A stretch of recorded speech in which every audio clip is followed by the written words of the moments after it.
Hey good people, Dr. B here. I don't know what you all can see. I'm outside, but I was listening to this podcast by Crystal Evans Hurst, and she's talking about, I think it's Crystal. Yeah, she's talking about building community, and what brought it on. I think I've been searching for that, and I still believe, and I'm leaning more into when the student is ready, the teacher will appear. And I was, I'm in the process of building up my membership. And I was like, I don't want it just to be a membership. I want it to be like community based. And here her podcast pops up. Didn't even know she existed, but it was just right on time. And then I reached out. Her thing is called Sister Circle. And I'm a part of a lot of different small groups. And she said something about being intentional about cultivating your group. So I just stopped right in the middle. And what's that? My two main groups. And I told them, I was like, look, y'all, we got to do better. And what it brought that on was there was one of my sorority members committed suicide and had no idea she committed suicide. Like, I saw her name, we do send out these things about pray for such and such, but just dismissed it. And I was like, oh my gosh, are you serious? And then I found out on a committee meeting that was the case. It was like, yeah, soror passed. Oh my goodness. Of course, we do all the things, but the fact that she committed suicide and she wasn't even like, I don't even know what the deal was. And it was like, we are about 200 strong and nobody knew what was really happening.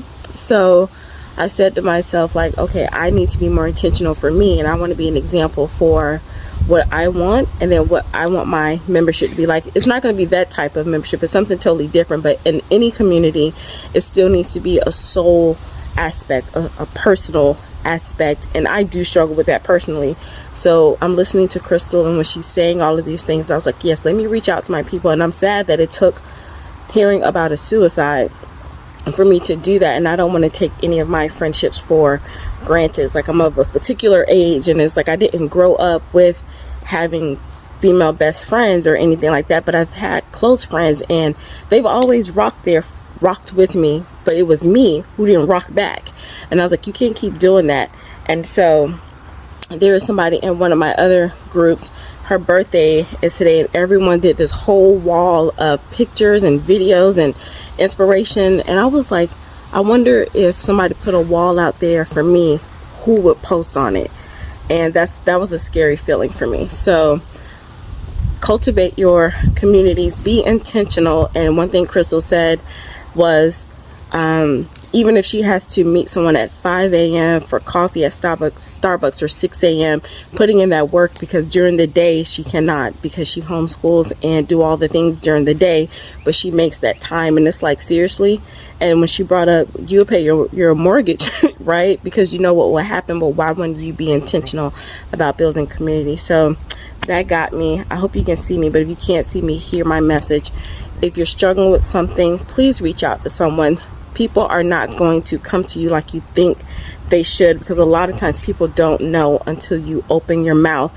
And you don't have to spill all of the beans or you don't have to spill everything, but you have to reach out. And I know for me, I was like, why no one's caring? You have to take that step. So if you're struggling with something, even if it's like, hey, did you see something on TV today, just to get that communication started, reach out. Don't go through anything alone. And if you have a community, don't take that community for granted. Participate, show up, pour in, and they will pour back into you.